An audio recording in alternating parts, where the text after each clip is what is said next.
Ada satu orang di antara kita, mungkin tahajudnya 10 rakaat setiap malam, duhanya 12 rakaat setiap pagi, baca Qur'annya one day one juz, satu hari satu juz, malamnya one night one juz, satu malam satu juz. Satu keluarga di antara kita ini puasanya luar biasa Senin Kamis. Satu keluarga berpuasa Senin Kamis.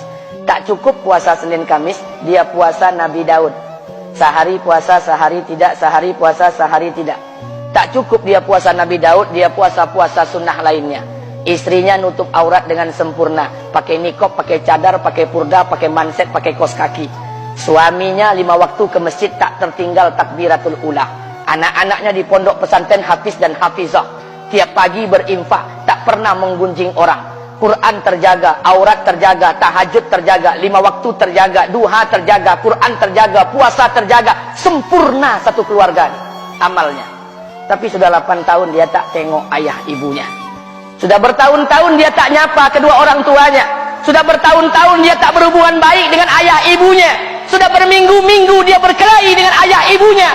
Sudah berhari-hari dia bermusuhan dengan kedua orang tuanya. Maka anak seperti ini, seluruh amal yang mereka kerjakan tertolak di sisi Allah Subhanahu wa taala, tidak akan diterima Allah. Sebaliknya, kalau ada di antara kita hari ini yang pandai melayani ayah ibunya, tidak ada uang ayah ibu dia kasih uang, tak ada rumah ayah ibu dia buatkan rumah, sakit ayah ibu dia bawa ke rumah sakit, dirawat ayah ibunya dia jaga, kotoran ayah ibunya dia bersihkan pakai tangannya sendiri. Ada di antara kita hari ini yang membersihkan kotoran ayah ibunya lebih dia nikmati daripada makanan yang ia sukai. Begitu luar biasanya dia melayani ayah ibunya. Tapi dia tinggalkan sholat, dia injak-injak perintah Allah, dia tinggalkan perintah Allah dengan mutlak. Maka kebaikan satu orang anak ini kepada ayah ibunya seluruhnya tidak diterima Allah Subhanahu wa taala. Atau jangan-jangan inilah yang menjadi penyebab amal kita tak diterima Allah. Atau jangan-jangan inilah yang menjadi penyebab amal kita tertolak di sisi Allah. Kita sholat juga, kita sujud juga, kita puasa juga, kita ngaji juga, kita dengarkan ceramah juga. Maka oleh karena itu, Pak, Bu, ayah kita tuh tinggal di kampung, ayah ibu tinggal di kampung sana. Terkadang ayah ibu kita tak sekolah, SD, SMP, SMA tak tamat. Dia sekolahkan kita SD, SMP, SMA, S1, S2, S3 dengan harapan hidup kita lebih baik daripada keadaan dia sekarang. Tapi apa yang membuat kita jarang untuk menjenguk mereka? Saya ingin sampaikan buat kita bersama. Ayah ibu kita tak tahu kita ni eselon 1, eselon 2, Pak. Ayah ibu kita tak tahu pangkat PNS kita 3A, 3B, 3C, 3D, 4A, 4B, 4C, 4D. Ayah ibu kita tak tahu kita ni public figure. Ayah ibu kita tak tahu dan tak mau tahu. Yang dia tahu kita ni anaknya. Ayah ibu kita tak tahu kita punya sawit berapa. Ayah ibu kita tak butuh mobil kita. Dia tak butuh rumah kita. Tapi yang dia butuhkan kita. Apa yang membuat kita jarang untuk menjenguk mereka? Tahun 2016 di Masjid Damai Langgeng, saya diundang ceramah di sana. Habis pulang ceramah, saya baca WA SMS. Ada seorang ustadz Pekanbaru kirimkan WA dengan saya. Saya baca 2 kali, air mata saya menetes. Kenapa? Karena WA itu berisi cerita satu orang ibu sedang menelpon anaknya. Ibunya nelpon anaknya. Assalamualaikum nak. Waalaikumsalam kata anaknya. Kata ibunya, nak, sudah 1 bulan kau tak tengok ibu. Apa yang membuat engkau berhalangan nak? Apakah kau sibuk dengan pekerjaanmu? Minggu yang kedua ibunya telepon lagi. Assalamualaikum nak. Kata anaknya, waalaikumsalam. Kata ibunya, nak, ibu dapat kabar apa engkau baru beli mobil baru. Apa betul nak? Kata anaknya, betul bu. Kata ibunya, alhamdulillah nak, ibu bangga. Kau pandai menyenangkan hati anak istrimu. Minggu yang ketiga ibunya telepon lagi. Assalamualaikum nak. Kata anaknya, waalaikumsalam. Kata ibunya, nak, ibu dapat kabar bahwa engkau baru beli rumah baru. Apa betul nak? Kata anaknya, betul bu. Kata ibunya, alhamdulillah nak, ibu senang kau bertanggung jawab dengan anak istrimu. Minggu yang keempat ibunya telepon lagi. Assalamualaikum nak. Waalaikumsalam. Kata ibunya, nak, tadi ibu pergi ke pasar, ibu jumpa temanmu di pasar. Kata temanmu di pasar, temanmu banyak bercerita tentang kamu.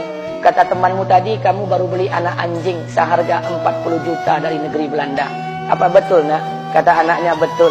Kata ibunya, nak, dengarkan pesan ibu untuk terakhir kalinya. Apa pesan ibunya? Wahai anakku, engkau pelihara 1 ekor anjing.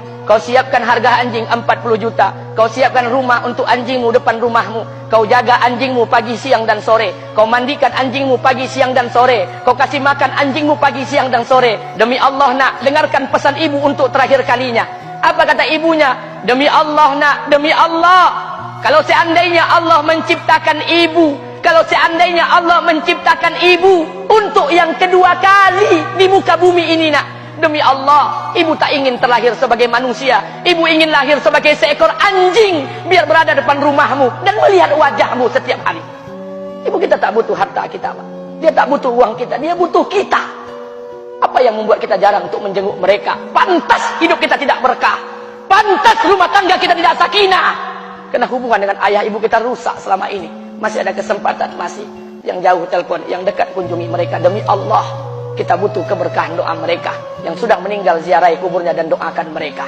Imam As-Syafi'i berkata, apa kata Imam As-Syafi'i? Manusia zalim, manusia bodoh, kalian tak tahu apabila ayah dan ibu kalian mengangkat tangan di malam hari, dia berdoa kepada Allah untuk anaknya. Doanya cuma sekali, malamnya cuma sekali, hanya sekali saja doanya. Apa kata Imam Syafi'i? Sekali doa ayah dan ibu kalian sudah cukup bagi Allah untuk menjadikan kalian anaknya berkah dunia akhirat. Hari ini berapa banyak doa ayah dan ibu kita, tapi tidak ada keberkahan buat anak mereka. Kenapa? Hati mereka tersakiti. Maka pulang, Pak, cari mak bapak kita. Kita punya rumah hari ini, Bu, kita punya rumah, punya harta, punya uang, punya pekerjaan, punya kekayaan, punya sawit. Kita jadi orang hari ini jadi pegawai bukan kena sarjana kita, Pak. Kita jadi orang hari ini bukan kena otak kita. Kita jadi orang hari ini bukan kena kepintaran kita. Kita jadi orang hari ini jangan-jangan kena keberkahan doa ayah dan ibu kita yang tak pandai tulis baca di kampung sana.